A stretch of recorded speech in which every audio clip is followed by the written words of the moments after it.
ঘটনাটা একটু পাড়াতে ওই জায়গার লাইয়া কাজে লাগলো আর কি। ওই ময়াল আমরা গ্রামের লোক আছে না, ময়াল থেকে আমরা ময়ালও খাই না রে আমরা।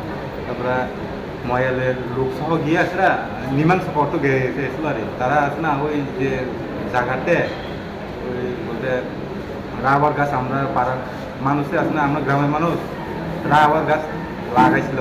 তারপর তারা কাজ চালাইছে, তারা গ্রামের মানুষ আমরা রাবারটা কাজ চালাইছে 300 গাছ মতো কাজ চালাইছে। তারপরে আমরা পাড়ার মানুষ তো ওই যে বেটা কাটছে তারা মারছিল আর কি 3 জনরে।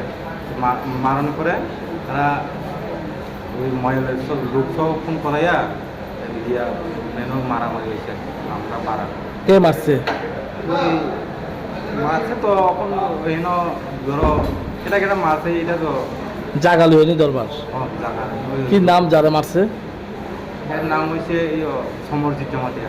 বয়স কত? বয়স 40। কি করে? এমনি কৃষি কাজ করে। বাড়ি কোনখানে? বাড়ি মহারানী কৃষ্ণ থানা? থানা আর কে পপিএস। পুলিশে জানাইছে ঘটনা?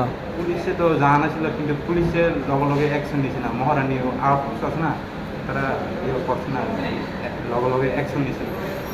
তারা সবাই দেখাই দিছে এমন কইছে, তারপরে তারা অ্যাকশন দিছে না। যারা মারছে তারা দৈরে আনছে না, কোনো অ্যাকশন নিয়ে কোনটা আমরা ক্যাপানিতে রেফার দিচ্ছি মাটা ব্রেনের ভিতরে রক্ত বলে জমে গেছে, অনেক সিরিয়াস অবস্থায় আসলাম।